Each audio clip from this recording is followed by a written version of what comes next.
Assalamualaikum warahmatullahi wabarakatuh. Perkenalkan, nama saya Siti Alfianti Kohumia, Prodi Pendidikan Biologi kelas B. Saya dari kelompok 1 akan mempresentasikan tentang vertebrata. Yang pertama yaitu ikan tulang. Dari 25.000 spesies ikan yang diketahui, sekitar 95%-nya adalah ikan bertulang. Sebelumnya dikelompokkan dalam kelas Osteichthyes. Kurus ikan merupakan sebagian besar dari vertebrata yang hidup di air tawar dan air asin. Di bagian ini Anda akan mempelajari beberapa adaptasi kelompok ini. Yang pertama yaitu karakteristik. Ikan bertulang dicirikan oleh 3 fitur utama. Yang pertama, tulang. Bahan ini biasanya lebih keras dan lebih berat daripada tulang rawan. Kerangka sebagian besar ikan bertulang mengandung tulang. Kedua, paru-paru atau kantung renang. Ikan bertulang awal memiliki paru-paru internal, organ pernapasan tempat pertukaran gas antara udara dan darah. Hanya beberapa spesies ikan bertulang yang memiliki paru-paru saat ini. Kebanyakan ikan bertulang memiliki kantung renang, kantung berisi gas yang digunakan untuk mengontrol daya apung. Kantung kemih renang diperkirakan memiliki berevolusi dari paru-paru ikan bertulang awal. Yang ketiga yaitu sisik. Tubuh ikan bertulang biasanya ditutupi oleh sisik. Sisik melindungi ikan dan mengurangi gesekan saat berenang. Ada 2 kelompok utama ikan bertulang. Ini adalah ikan bersirip lobe dan ikan pari. Karakteristik ikan bersirip lobus. Ikan bersirip lobus memiliki sirip berdaging yang ditopang oleh serangkaian tulang. 2 kelompok ikan bersirip lobus ada saat ini, 6 spesies lungfish dan 1 spesies Choelach. Ikan paru-paru ditunjukkan pada gambar 39 sampai dengan 9A. Pertukaran gas melalui kedua paru-paru dan insang. Mereka hidup di kolam tropis, dangkal yang mengiring secara berkala. Choelach yang ditunjukkan pada gambar 39 sampai dengan 9B hidup jauh di laut dan dianggap punah sampai tahun 1938.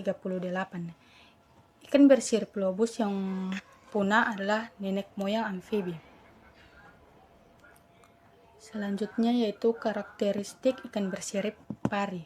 Ikan bersirip pari tidak memiliki sirip dengan poros tulang tengah. Mereka memiliki sirip yang ditopang oleh tulang yang panjang, tersegmentasi, fleksibel. Unsur yang disebut sinar. Sinar mungkin berevolusi dari sisik. Ikan raven beragam dalam. Selanjutnya yaitu anatomi eksternal. Yang pertama, sirip. Sirip bertengker kuning disesuaikan untuk berenang dan menavigasi melalui air. Sirip ekor memanjang dari ekor. Itu bergerak dari sisi ke sisi dan memperkuat gerakan renang tubuh. Dari 2 sirip punggung, 1 anterior dan 1 posterior, dan anal ventral, sirip membantu menjaga ikan tetap tegak dan bergerak dalam garis lurus ikan. Menggunakan sirip perut dan sirip dada berpasangan untuk bernavigasi, berhenti, naik, dan ke bawah, dan bahkan kembali ke atas. Sirip perut juga mengarahkan tubuh saat ikan dalam keadaan istirahat. Sirip didukung oleh sinar atau duri. Pari bertulang namun fleksibel, sedangkan duri bertulang dan kaku. Yang terakhir yaitu kulit. Kulit bertengker kuning ditutupi dengan sisik. Sisiknya tipis, peringan bundar dari bahan mirip tulang yang tumbuh dari kantong di kulit. Mereka semua mengarah ke ekor untuk minimalkan gesekan saat ikan berenang. Sisik tumbuh sepanjang hidup ikan, menyesuaikan pertumbuhannya, pola pasokan makanan. Sisik tumbuh dengan cepat saat makanan melimpah dan lambat ketika langka.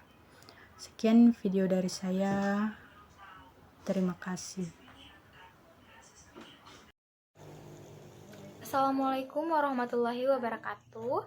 Perkenalkan, nama saya Fatrawati Duaulu, Prodi Pendidikan Biologi Universitas Negeri Gorontalo, Fakultas MIPA. Baik, di video ini saya akan sedikit melanjutkan materi kelompok 1 yaitu vertebrata, membahas tentang ikan. Nah, anatomi internal. Bagian utama dari kerangka ikan ditunjukkan pada gambar yang ada di atas. Nah, di gambar tersebut kita bisa melihat adanya tengkorak, tulang belakang, gelang dada, gelang panggul, dan tulang rusuk. NS tulang belakang terdiri dari banyak tulang yang disebut vertebra, dengan bantalan tulang rawan di antara masing-masing. Tulang belakang juga sebagian membungkus dan melindungi sumsum tulang belakang. Korset dada mendukung sirip dada, dan korset panggul menopang sirip perut. Di sebuah kerangka manusia, korset dada adalah bahu dan tulang pendukungnya, dan korset panggul adalah pinggul. Tengkorak ikan adalah terdiri dari sejumlah besar tulang atau jauh lebih banyak daripada di tengkorak manusia, dan mampu melakukan berbagai gerakan. Catatan sinar sirip pada sirip perut yang merupakan karakteristik utama dari ikan bersirip pari. Selanjutnya, sistem pencernaan. Ikan tertulang memiliki makanan yang beragam, tetapi umumnya adalah karnivora. NS rahang ikan predator dilapisi dengan banyak gigi tajam yang runcing ke dalam agar mangsanya tidak kabur. Otot yang kuat mengoperasikan rahang yang berengsel untuk memungkinkan mulut terbuka lebar. Gambar di atas menunjukkan anatomi internal ikan tertulang. Makanan lewat dari mulut ke faring atau tenggorokan rongga dan kemudian bergerak melalui kerongkongan ke perut. NS lambung mengeluarkan asam dan enzim pencernaan yang mulai pecah turun makanan. Dari lambung, makanan masuk ke usus, di mana pencernaan selesai dan nutrisi diserap. Hati yang terletak di dekat perut mengeluarkan empedu yang membantu memecahkan lemak. Kandungan empedu penyimpan empedu dan melepaskan ke dalam usus. Pankreas juga terletak di perut, melepaskan enzim pencernaan ke dalam usus. Lapisan usus adalah ditutupi dengan ekstensi seperti jari yang disebut villi, yang meningkatkan luas permukaan untuk penyerapan makanan yang dicerna. Bahan yang tidak tercerna adalah kemudian dikeluarkan melalui anus. Baik, yang selanjutnya adalah sistem sirkulasi. Sistem peredaran darah ikan memberikan oksigen dan nutrisi ke sel-sel tubuh. Ini juga mengangkut limbah yang dihasilkan oleh metabolisme karbon dioksida dan amonia ke insang dan ginjal untuk eliminasi. Sistem peredaran darah terdiri dari jantung, pembuluh darah, dan darah.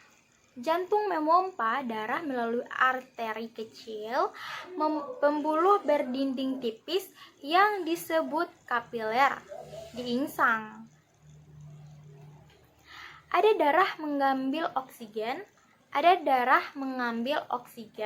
dan melepaskan karbon dioksida dari darah, kemudian melakukan perjalanan ke jaringan tubuh, di mana nutrisi dan limbah dipertukarkan. Darah kembali ke jantung melalui vena. Jantung ikan bertulang memiliki 2 ruang berturut-turut. darah terdeoksigenasi dari tubuh bermuara.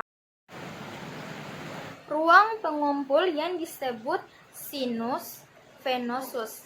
Selanjutnya, darah bergerak ke atrium yang lebih besar. Kontraksi atrium mempercepat darah dan mendorongnya ke ventrikel otot. Pemompa darah melalui sistem peredaran darah. NS conus arteriosus adalah bagian berotot yang menebal dan arteri utama meninggalkan hati. Ini memiliki dinding elastis biasanya berisi katup untuk mencegah darah mengalir kembali ke ventrikel. Baik, yang selanjutnya adalah sistem pernapasan dan ekskresi. Luas permukaan insang ikan yang besar memungkinkan untuk bertukar gas yang cepat. Nah, insang didukung oleh 4 set tulang melengkung di setiap sisi kepala ikan. Setiap insang memiliki 2 baris tipis proyeksi yang disebut filamen insang. Di sebagian besar tulang ikan, air dimasukkan ke dalam mulut dan dipompa di atas insang, di mana air mengalir melintasi filamen insang sebelum keluar dari belakang operkulum. Air mengalir melintasi filamen insang dalam arah yang berlawanan dengan aliran darah. Peraturan ini disebut aliran berlawanan arah. Baik, yang selanjutnya adalah berenang kandung kemih. Sebagian besar ikan bertulang memiliki kantung renang. Kantung berdinding tipis ini di rongga perut berisi campuran oksigen, karbon dioksida, dan nitrogen yang diperoleh dari aliran darah. Ikatan menyesuaikan mereka kepadatan keseluruhan dengan mengatur jumlah gas di gelembung renang, memungkinkan mereka untuk bergerak ke atas atau ke bawah di dalam air. Kandungan kemih renang berevolusi dari paru-paru seperti balon yang nenek moyangnya ikan bertulang mungkin telah digunakan untuk melakukan oksigen yang diserap oleh insang. Pada beberapa ikan, kantung renang ini diketahui membesar suara dengan cara menggetarkan dan mentransmisikan suara ke telinga bagian dalam. Selanjutnya adalah sistem saraf. Sistem saraf ikan bertulang meliputi otak, sumsum tulang belakang, saraf, dan berbagai organ sensorik. Bagian paling anterior dari otak depan berisi bulbus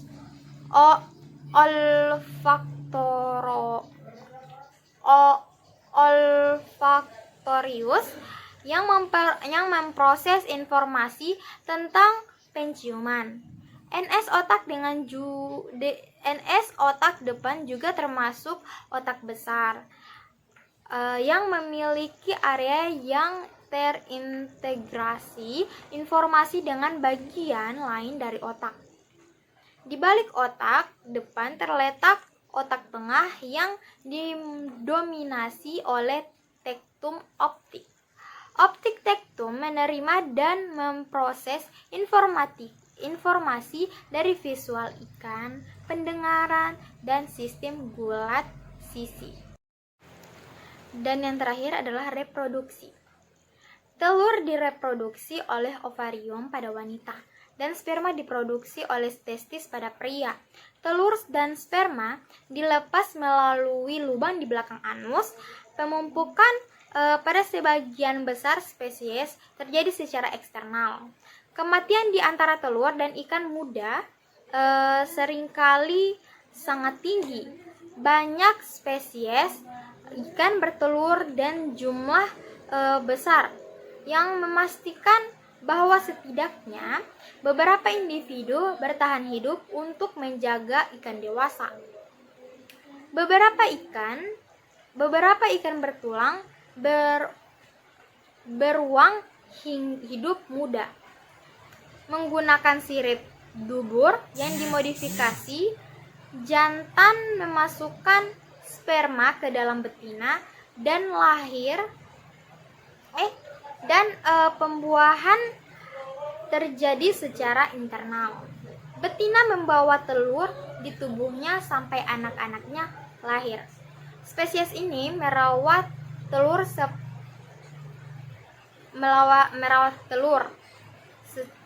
reproduksi atau pemijahan. Perilaku ikan bertulang sangat bervariasi. Beberapa spesies membangun sarang kasar dari tanaman, tongkat, dan cangkang. Banyak spesies bermigrasi ke perairan dangkal yang hangat dan terlindungi untuk bertelur. Baik, sekian dari video saya. Lebih dan kurangnya saya mohon maaf. Wassalamualaikum warahmatullahi wabarakatuh.